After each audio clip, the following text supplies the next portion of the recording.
1 जल और जंगल। यानी चैप्टर पार्ट 1 का नाम है जल और जंगल। इसमें है विश्व में 1.3 लोग जल की कमी कब सामना कर रहे हैं, कमी का सामना कर रहे हैं। तो हो जाएगा जल की अवस्थाएं। जल की 3 अवस्थाएं होती है। पहला होता है बर्फ, ठोस, हिम के रूप में ध्रुवों पर। दूसरा है आपका वाष्प, गैस, वायु में जलवाष्प के रूप में। तीसरा है आपका जल द्रव, नदी, तालाब, महासागर, झील में। अब आते हैं जल चक्र। जल चक्र से जल की आपूर्ति बनी रहती है। विश्व जल दिवस 22 मार्च को मनाया जाता है। भौम जल स्तर, भूमि से पानी रिसने के बाद पानी भूमि के अंदर चला जाता है और जिस गहराई पर पानी चट्टानों अथवा मिट्टी के बीच रिक्त स्थान पर भरा होता है उसकी ऊपरी परत को भौम जल स्तर कहते हैं। यानी भौम स्तर जल स्तर पृथ्वी की सतह से 1 मीटर अंदर से लेकर अनेक मीटर की गहराई तक होती है। यानी भौम जल स्तर पृथ्वी की सतह से 1 मीटर से अंदर और अनेक मीटर की गहराई तक होती है। इस स्तर के नीचे पाए जाने वाला जल क्या कहलाता है? भौम स्तर जल कहलाता है। अब आते हैं जलभर।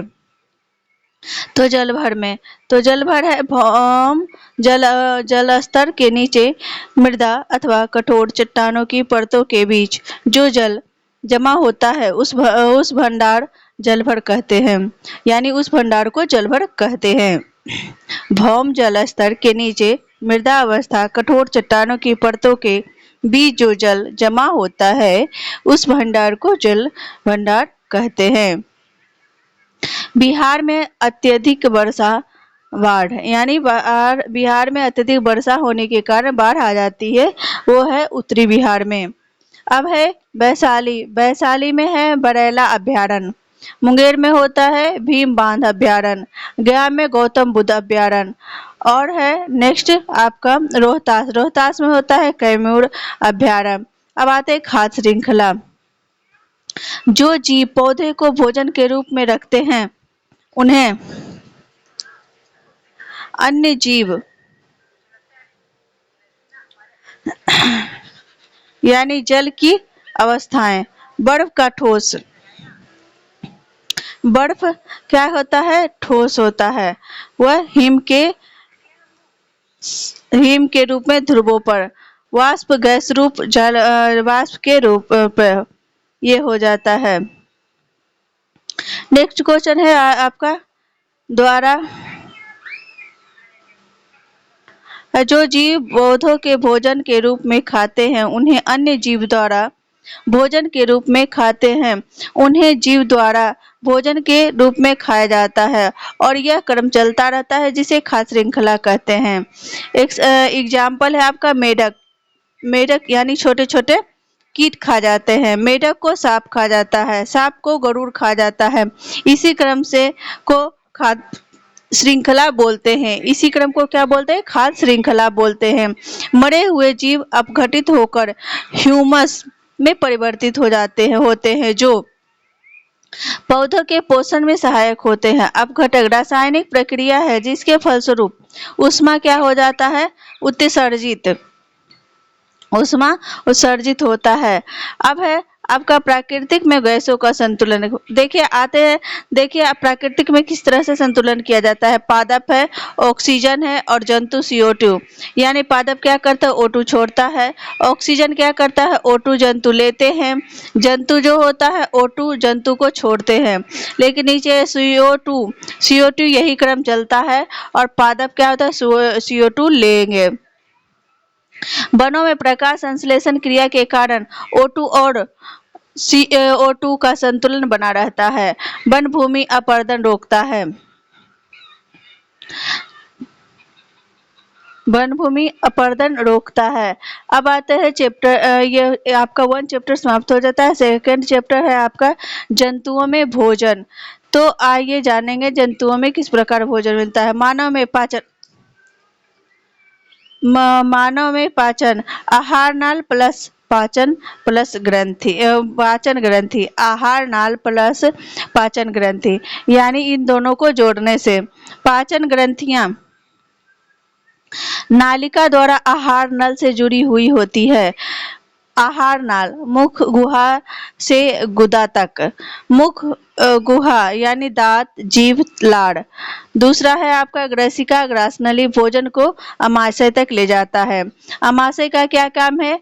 जठर का रस का स्राव करना। चौथा है छोटी आंत, छोटी आंत का काम है सबसे ज्यादा पादान 6 मिलीमीटर तक करना।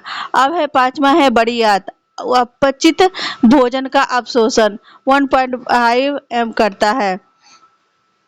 छठा है आपका मल से गुदा द्वार तक। नेक्स्ट है आपका मनुष्य के पाचन के 5 चरण होते हैं। मनुष्य के पाचन के कितने चरण होते हैं? तो 5 चरण होते हैं। पहला है अंतर्ग्रहण, जो कि भोजन को चबाना और निकलने का काम करता है। दूसरा है पाचन, मुख से शुरू हो आंत तक चली जाती है, यानी पाचन का क्या काम है? मुख से शुरू होता है और आंत तक चलती है। तीसरा है अवशोषण, अवशोषण का काम है पचा हुआ भोजन को रुधिर तक पहुंचाते हैं। चौथा है स्वांगीकरण, स्वांगीकरण का काम है अवशोषित भोजन का शरीर में उपयोग करना। पांचवा है मल त्याग, मल त्याग का काम है अवस्थित भोजन को गुदा द्वारा बाहर निकालना। अब है दांत, दांत कितने होते हैं? तो 32 होते हैं। और वो किस तरह का होता है? कृतक, कृतक क्या करता है? काटने का कार्य करता है, यानी 8वां दांत। नेक्स्ट है आपका रदनक, वो फाड़ने का कार्य करता है, जो क्या कहलाता है? पदांत कहलाता है। नेक्स्ट है अग्र चवर्णक, वो क्या, इसका काम है क्या है? तो पीसने और चबाने का कार्य है, जो 8वां दांत करता है। नेक्स्ट है आपका पीसने और चबाने का कार्य 12वां दांत करता है। आते हैं अब नेक्स्ट, तो ICPM, यानी इसका मतलब होता है 2 1 2 3 मल्टीप्लाई 4 4 4, तो इतना हो जाएगा 8। 2 मल्टीप्लाई क्या हो जाएगा? 2 का 4 से करेंगे तो 8 हो जाएगा। सॉरी, यहाँ पे 3 का मल्टीप्लाई 4 से करेंगे तो 12 हो जाएगा। ये सारे दांत होते हैं, जो कि आपको अभी बताया गया था। पीसने का कार्य करता है, और क्या करता है? पीसने का कोई कार्य करता है, जिसको चवर्णक कहते हैं, अग्र चवर्णक कहते हैं, रंतक और कृदंतक, ये है। तो ये सारे मिलाकर सभी को काउंट करने के बाद 32 हो जाते हैं। जैसे 3 में मल्टीप्लाई 4 से किए तो 12 हो गया, 2 में का मल्टीप्लाई 4 से किए तो 8 हो गया, 1 का मल्टीप्लाई 4 से किए तो 4 हो गया, 2 का मल्टीप्लाई 4 से किए तो 8 हो गया, यानी सारे मिलाकर कितने दांत हो जाते हैं? तो 32 हो जाता है, यानी 32 दांत हो जाते हैं। दूध के दांत, दूध का दांत 8 वर्ष तक गिर जाते हैं और 20 वर्ष तक होते हैं। दांतों की ऊपरी सतह, ऊपरी सतह को क्या कहते हैं? ईमेल कहते हैं। दांतों की ऊपरी सतह को क्या कहते हैं? ईमेल कहते हैं। शरीर का सबसे कठोरतम भाग कौन सा है? कौन सा भाग निर्माण करता है? तो कैल्शियम एनिमल नामक लवण प्रोटीन लवण प्लस प्रोटीन का कार्य करता है। लार ग्रंथि बराबर क्या हो जाता है? 3 जोड़ी, यानी 3 जोड़ियों का मुंह में होती है। पहला हो जाएगा आपका सब मेडिबुलर, दूसरा हो जाएगा सब लिंगुअल, तीसरा हो जाएगा पैराडिड। सांप में यह विष ग्रंथि का कार्य करता है। जो पैराडिड है वो सांप में यह क्या करता है? विष ग्रंथि का कार्य करता है। कौन? तो पैराडिड। अब है लार, लार का काम है पानी प्लस लवण प्लस चिकना मैक्यूस होता है। भोजन का पाचन मुंह में लार में उपस्थित एंजाइम एमाइलेज की सहायता से आरंभ होता है। किसकी सहायता से आरंभ होता है? तो एमाइलेज की सहायता से आरंभ होता है। एमाइलेज यानी टाइलिन एंजाइम मंड स्टार्च को ग्लूकोज में बदलता है। क्या करता है? इसका काम क्या है? एमाइलेज और टाइलिन एंजाइम का मंड स्टार्च को ग्लूकोज में बदलता है। यानी अब आते हैं जीव। जीव का क्या कार्य होता है? जीव एक पेशी अंग है। जीव एक स्वाद कालिका होती है। जीव हमें साफ और स्पष्ट बोलने में मदद करती है। अगला भाग का क्या कार्य है? जीव का अगला भाग मीठा है। जीव का पिछला भाग कड़वा और तीसरा है पार्श्व भाग नमकीन और खट्टा। बीच का भाग स्वादहीन होता है। अब आते हैं ग्रासिका और ग्रासनली के बारे में जानेंगे। मुख गुहा के अमाशय में जोड़ती है। क्या करती है? मुख गुहा को अमाशय में जोड़ती है। इसमें वायु और भोजन का मार्ग एक ही होता है। इसमें क्या होता है? वायु और भोजन का मार्ग एक ही होता है। ग्रासिका में जाने वाला भोजन श्वासनली में इसलिए नहीं जाता क्योंकि खास नली के अंदर एक मांसल रचना होती है जिसे हम एपिग्लोटिस कहते हैं। क्या कहते हैं? जिसे हम क्या कहते हैं? एक मांसल रचना होती है जिसे हम क्या कहते हैं? एपिग्लोटिस कहते हैं। जब हमारा भोजन ग्रास नली से गुजरता है तो इसे क्या कहते हैं? इपीग्लोटिस कहते हैं। क्या कहते हैं इसे? इपोग्लोटिस। जब क्या होता है कि हमारा भोजन ग्रास नली से गुजरता है तो इसे क्या कहते हैं? एपिग्लोटिस। श्वास नली को ढक देती है। इसका क्या कार्य है? तो ये श्वास नली को ढक देती है जिससे भोजन अमाशय में चला जाता है। अब आते हैं अमाशय का क्या कार्य होता है। अमाशय क्या करता है? तो आहार नाल का सबसे चौड़ा भाग है। अमाशय क्या है? आहार नाल का सबसे चौड़ा भाग है। संरचना इसका थैलीनुमा होता है। आकृति इसका यू आकार की होती है। स्राव जो होता है वो जठर रस है। जठर रस 3 एंजाइम निकलते हैं। पहला है HCl, भोजन को अम्लीय बनाता है। दूसरा है आपका भोजन में उपलब्ध जीवाणुओं को मारता है। तीसरा है एंजाइम की क्रिया को तेज करता है। यानी ये सारे चीज होते हैं। जठर के 3 रस होते हैं जो 3 एंजाइम निकलते हैं। पहला HCl है जो कि भोजन को अम्लीय बनाता है। दूसरा भोजन में उपलब्ध जीवाणुओं को मारता है और तीसरा है एंजाइम की क्रिया को तेज करता है। अब आते हैं पेनिसन। प्रोटीन प्रोस्टेज को बदलता है। पेपिसन का क्या काम है? प्रोटीन को पोस्टोज में बदलता है। अब रेनिन के बारे में जानेंगे।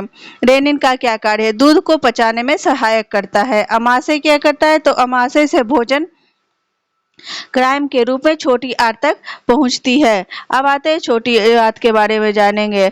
आहार नाल का सबसे लंबा भाग 6-7 मीटर है। कार्य भोजन का पाचन अवशोषण करता है। भोजन का सबसे ज्यादा पाचन यही है। छोटी आंत के 3 भाग हैं। पहला है आपका ये आपका है डिलोमन। दूसरा है जेयुमन। तीसरा है आपका लेल्यूमन। अब आते हैं पहला डिलेल्यूमन यानी छोटी आंत का ऊपरी भाग। यहाँ यकृत से पित्तरस तक जाता है। अग्नाशय का काम है अग्नाशय रस। छोटी आंत दीवारों से आंत्र तक स्रावित होता है अग्नाशय रस। इसके भी 3 एंजाइम होते हैं। पहला एल मतलब हो जाता है लाइपेज। ए का मतलब हो जाता है एमाइलेज और टी का मतलब हो जाता है ट्रिप्सिन। यानी लाइवेज का क्या कार्य है? तो वो वसा का पाचन करता है। एमाइलेज का मंड का पाचन करता है। ट्रिप्सिन का काम है प्रोटीन का पाचन करता है। अब जानते हैं अग्नाशय ग्रंथि। अग्नाशय ग्रंथि हल्के पीले रंग की ग्रंथि होती है। अग्नाशय जो होती है हल्के पीले रंग की ग्रंथि होती है। दूसरी सबसे बड़ी ग्रंथि होती है और तीसरा हो जाता है अतःस्रावी और अंतःस्रावी और बाह्यस्रावी ग्रंथि। और नेक्स्ट है आपका अग्नाशय रस का स्राव करती है। अग्नाशय में लेगर हर्ष में उपस्थित बीटा सेल्स से इंसुलिन निकलता है। लेगहैंस यानी अमाशय में लेगहैंस जो है उसमें उपस्थित बीटा सेल्स में इंसुलिन निकालता है। इंसुलिन का अल्प स्राव से मधुमेह होता है। अब है इंसुलिन के अतिस्राव से हाइपोग्लाइसीमिया होता है। क्या होता है, इंसुलिन के अतिस्राव से यानी ज्यादा होने से हाइपोग्लाइसीमिया होता है। अब नेक्स्ट है आपका सबसे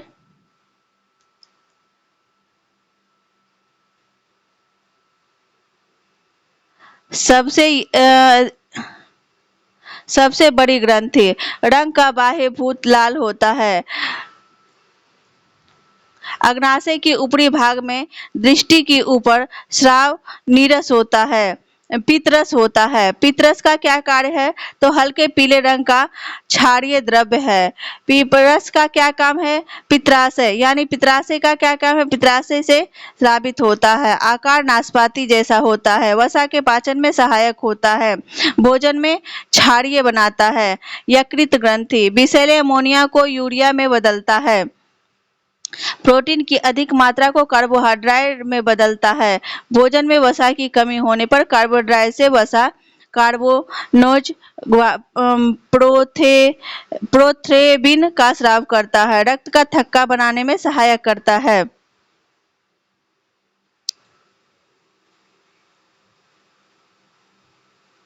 अब आते हैं इसे क्या होता है, अवशोषण। अवशोषण में सवे हुए यानी पचे हुए भोजन का शरीर में को पहुंचाता है। ये क्या करता है, बंधे हुए भोजन का रुधिर में पहुंचाता है। अब स्वांगीकरण है, अवशोषित भोजन को शरीर में का प्रयोग में लाता है। तीसरा है मल, अर्धादय भोजन को गुदा द्वारा बाहर निकालता है। अब आते हैं ORS यानी जीव का रुद्रांक गोल। शरीर में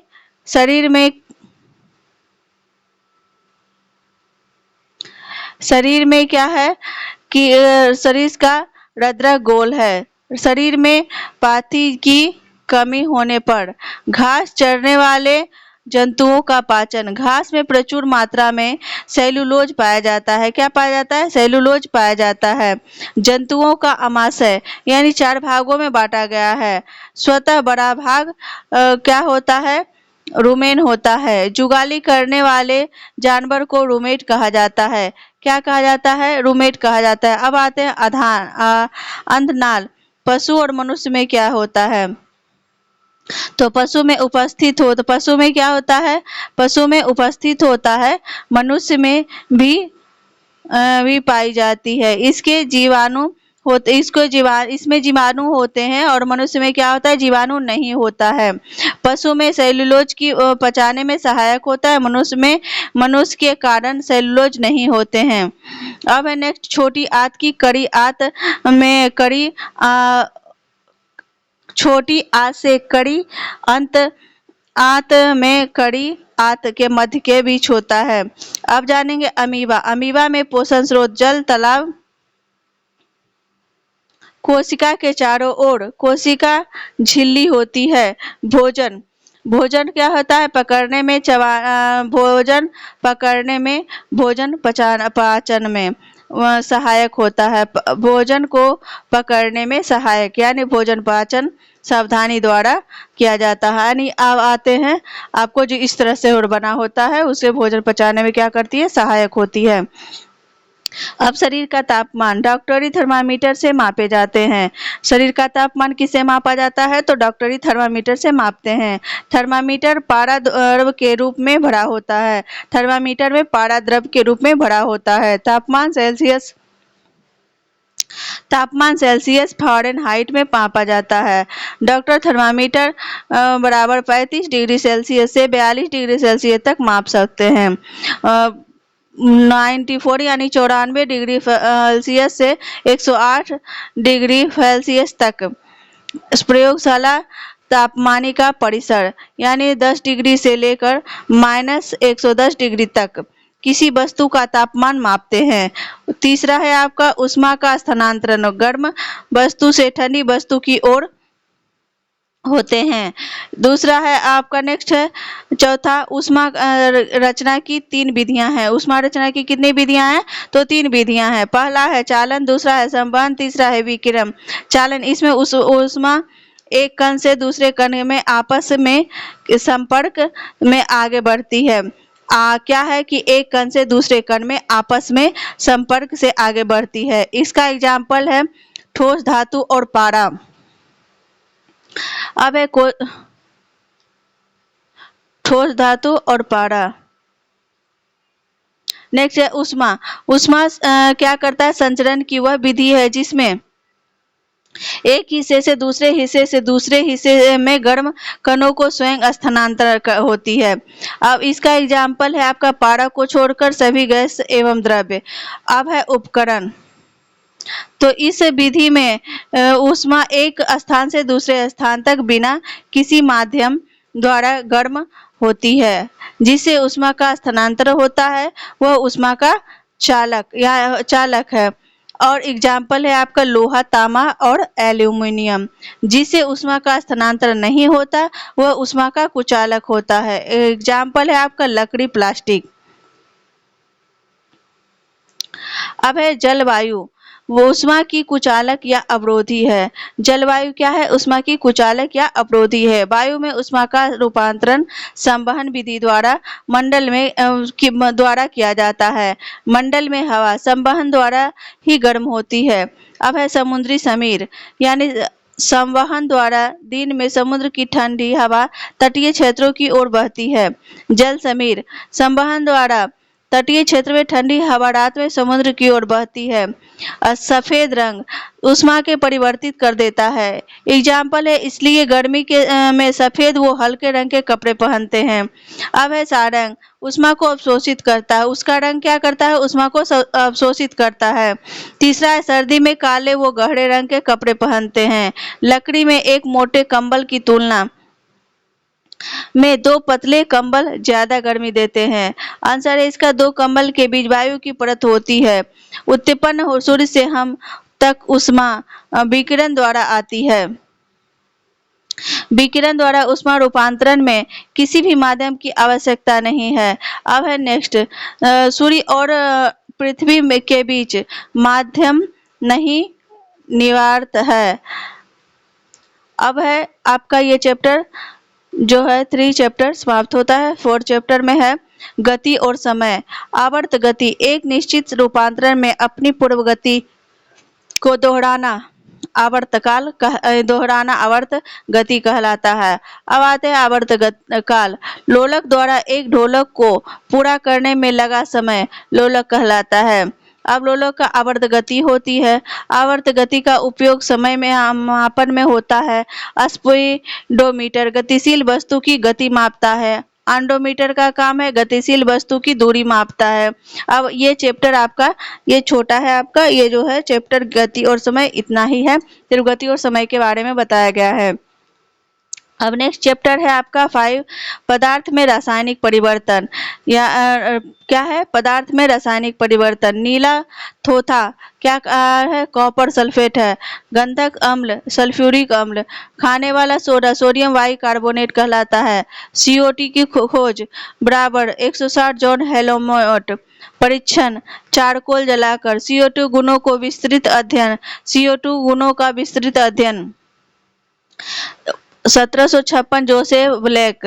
जीवों में श्वसन की प्रक्रिया में सूक्ष्म जीवों द्वारा किण्वन की प्रक्रिया में CO2 गैस बनती है। O2 की खोज जोसेफ पिस्टले ने किया है। जलती मोमबत्ती से ढककर प्रयोग किया जाता है। परीक्षण O2 की उपस्थिति में ही किसी चीज का जलना संभव है। अवक्षेप जब 2 बिलियन मिलते हैं तो अभिक्रिया के बाद ठोस पदार्थ के रूप में नए पदार्थ बनते हैं। रासायनिक परिवर्तन वह परिवर्तन जिसमें एक या एक से अधिक नए पदार्थ बनते हैं। एग्जाम्पल है औषधि बनाता है, प्लास्टिक बनाता है, लकड़ी बनाता है। भौतिक परिवर्तन ऐसे परिवर्तन जिसमें परिवर्तन होने के बाद पुनः अपनी स्थिति में वापस आने का गुण रखता है। वो भौतिकी परिवर्तन होता है। स्टेनलेस स्टील, जंग नहीं लगती। इसमें क्या होता है? जंग नहीं लगती। लोहा plus carbon plus chromium plus nickel plus manganese का मिश्रण होता है। स्टेनलेस स्टील में क्या होता है? जंग नहीं लगता है। लोहा, इसमें क्या क्या मिक्स है? लोहा plus carbon plus chromium plus nickel plus manganese का मिश्रण होता है। लोहे से बचाने हेतु क्या किया जाता है? इसे यशद लेपन कहा जाता है। लोहे पर जिंक की परत चढ़ाना। नेक्स्ट, ये आपका ये 5 चैप्टर समाप्त हुआ। 6 चैप्टर है आपका पौधे में पोषण। पौधे अपना भोजन प्रकाश संश्लेषण की सहायता से स्वयं बनाते हैं। CO2 प्लस जल, सूर्य का प्रकाश फॉर क्लोरोफिल, यानी इसका काम है कार्बोहाइड्रेट को ऑक्सीजन। CO2 प्लस H2O, सूर्य का प्रकाश बटे क्लोरोफिल, यानी C2H12O6 प्लस O2, यानी कार्बोहाइड्रेट प्रकाश संश्लेषण के लिए आवश्यक है। पहला कार्बन डाइऑक्साइड, दूसरा जल, तीसरा क्लोरोफिल, चौथा है आपका सूर्य का प्रकाश संश्लेषण के उत्पाद। प्रकाश संश्लेषण से क्या उत्पन्न होता है? Carbohydrate, oxygen. पौधे सूर्य की ऊर्जा का संग्रहण क्लोरोफिल द्वारा की जाती है। पत्ती की सहायता से करता है। क्लोरोफिल में केंद्र मैग्नीज धातु होती है। क्लोरोफिल में केंद्र मैग्नीज धातु होती है। क्लोरोफिल प्रकार में बैंगनी, लाल को ग्रहण करता है। नीला, यानी बैंगनी, लाल और नीला को ग्रहण करता है। सबसे ज्यादा प्रकाश संश्लेषण लाल रंग में होता है। सबसे कम प्रकाश संश्लेषण बैंगनी रंग में होता है। अब आते हैं प्रकाश संश्लेषण की क्रिया। ऑक्सीकरण, इसमें होता है 2 प्रकार का, ऑक्सीकरण, अवकरण, दोनों प्रकार ही होते हैं। प्रकाश संश्लेषण की प्रक्रिया द्वारा ही वायुमंडल में ऑक्सीजन का संतुलन होता है। अब आते हैं स्वपोषी है, पेड़ पौधे भोजन स्वयं बनाते हैं, यानी स्वपोषी का मतलब है पेड़ पौधे भोजन अपना स्वयं बनाते हैं। परपोषी में मनुष्य आ जाता है दूसरे पर निर्भर भोजन के लिए, यानी मनुष्य जो होता है क्या होता है? दूसरे पर निर्भर करता है, और वो दूसरे पर निर्भर भोजन के लिए, किसके लिए निर्भर रहता है? तो भोजन के लिए। कैक्टस में प्रकाश संश्लेषण बराबर तने के माध्यम से। अब आते कीटमदनी पौधे, जो घटपर्णी पियर प्लांट कहलाता है। नेक्स्ट है आपका नीनस फ्लाई, तीसरा है आपका ट्रैप, चौथा है आपका सेंड्रम। कवक जनित बीमारी, यानी कवक जनित बीमारी का लक्षण क्या है? खुजली, दिनाई, सिहुली, आलू का झुलसा रोग, धान की पत्ती का चित्तेर रोग, ये सारे किस में आते हैं? कवक जनित बीमारी में। कवक का उपयोग किस चीज में किया जाता है? तो औषधि में, डेयरी उत्पाद में, जलेबी बनाने में, मशरूम खाने के काम आते हैं। सहजीवी पौधे, जब 2 पौधे या जीवधारी साथ रहते हैं तथा एक दूसरे को लाभ पहुंचाते हैं, उन्हें सहजीवी कहते हैं। सहजीवी किसे कहते हैं? तो जब 2 पौधे या जीवधारी साथ रहते हैं तथा एक दूसरे को लाभ पहुंचाते हैं, उन्हें सहजीवी कहते हैं। इसका एग्जाम्पल लाइकेन, यानी कवक शैवाल। पहला है क्लोरोफिल नहीं है, और क्लोरोफिल नहीं, कवक में क्या होता है? क्लोरोफिल नहीं है। दूसरा है स्वपोषी, और इस कवक का, शैवाल का है क्लोरोफिल है, दूसरा है स्वपोषी। और नेक्स्ट है आपका कवक शैवाल से भोजन प्राप्त करता है। शैवाल कवक से जल, पोषक तत्व, वास स्थान प्राप्त करता है। राइजोबियम नामक जीवाणु दलदलीय पौधे को जड़ों में पाया जाता है, यानी राइजोबियम नामक जीवाणु जो है दलदलीय पौधों के जड़ों में पाया जाता है। अब है जगदीश चंद्र बसु। पहला है क्रेसोग्राफ का आविष्कार, पौधे में वृद्धि को मापता है। क्या करता है? क्रेसोग्राफ का आविष्कार पौधे में वृद्धि को मापता है। अब है दूसरा है आपका वायरलेस संचार की खोज। यहीं तक आपका ये चैप्टर 6 समाप्त होता है। अब आते हैं 7वां चैप्टर पे। चैप्टर का नाम है हवा, आंधी, तूफान।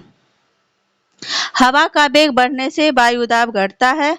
घटना वायुयान को उड़ना, यानी घटना क्या होता है, हवा का वेग बढ़ने से घटना क्या होता है, वायुयान का उड़ना होता है।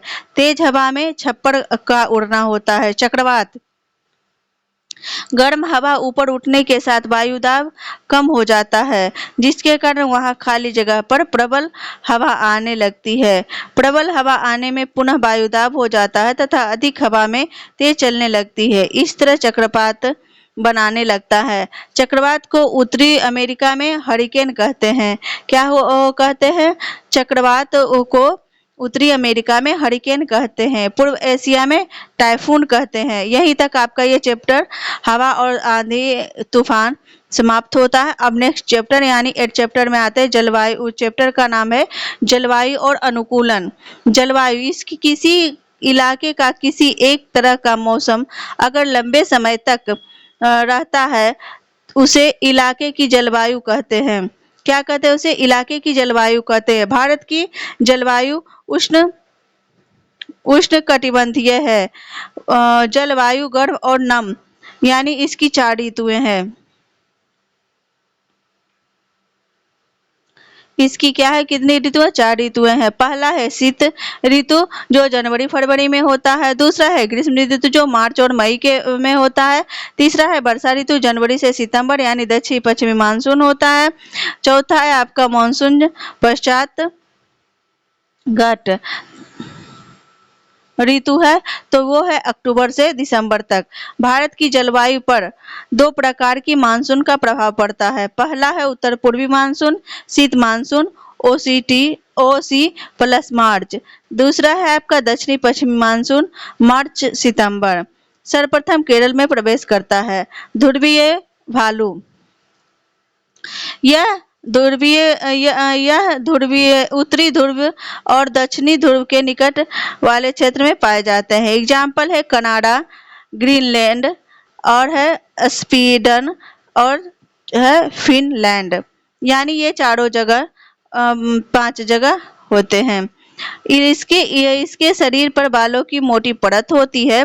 इसके शरीर पर क्या होता है? बालों की मोटी परत होती है। इसकी त्वचा के नीचे वसा की एक परत होती है। नेक्स्ट है सूंघने की शक्ति तेज होती है। नेक्स्ट है नाखून मुड़े हुए लंबे और पैने होते हैं। बर्फ में चलने में वो क्या करता है? नाखून मुड़े और लंबे होने के कारण पैने होते हैं, तो वो बर्फ में चलने में क्या करता है? सहायता करती है। ध्रुवीय प्रदेशों में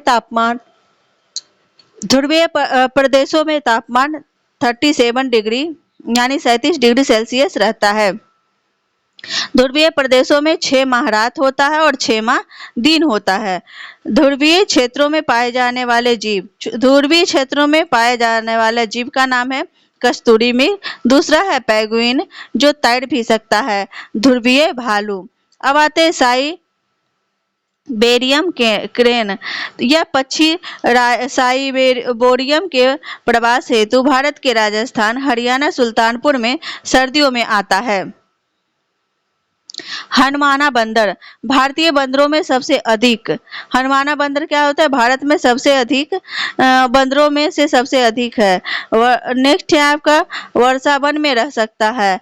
तीसरा है टोलियों में रहता है। कन्याकुमारी से नेक्स्ट है कि कन्याकुमारी से हिमाचल के फुट हिल्स तक रहता है। नेक्स्ट है राजस्थान में पाया जाता है। ये कहाँ पाया जाता है हनुमाना बंदर? तो ये राजस्थान में पाया जाता है। अब है उष्ण कटिबंधीय जीव, एशियाई हाथी, हनुमान लंगूर। यहीं तक आपका ये चैप्टर 8 समाप्त होता है और आगे आपका चैप्टर है 9 यानी गंदे जल का निपटारा। तो अवशिष्ट जल घुले हुए निलंबित कण होते हैं। अवशिष्ट जल क्या होता है? घुले हुए निलंबित कण होते हैं। झाग में भरपूर तेल मिश्रित काले भूरे रंग का होता है। वाहित गल एक जटिल मिश्रण है। नेक्स्ट है निलंबित कण है। ठोस कार्बनिक अकार्बनिक अशुद्धियां उसमें पाई जाती है। पोषक तत्व है। रोगवाहक जीवाणु है। नेक्स्ट है मृतजीवी है। अन्य सूक्ष्मजीव होते हैं। अब है कार्बनिक अशुद्धियां। कार्बनिक अशुद्धियां है मानव मलमूत्र। दूसरा है आपका जैविक अवशिष्ट पदार्थ। तीसरा है तेल फल और सब्जी का कच्चा ETC यानी इत्यादि। कार्बनिक अशुद्धियां, नाइट्रेट, फास्फेट, धातु, ईटीसी यानी इत्यादि। अन्य सूक्ष्म जीव पेचिश आदि रोग उत्पन्न करते हैं। विश्व का जल दिवस कब मनाया जाता है? तो 22 मार्च को मनाया जाता है। जीवन के जिस के लिए जल का अंतर्राष्ट्रीय दशक 2005 से 2015 तक संयुक्त राष्ट्र संघ का घोषणा यानी घोषित कब किया गया था? विश्व का पहला जल निवासी हेतु नालियों का विकास सिंधु घाटी सभ्यता में की गई थी। यहीं पे आपका ये विज्ञान का 7वां क्लास का चैप्टर समाप्त होता है। धन्यवाद।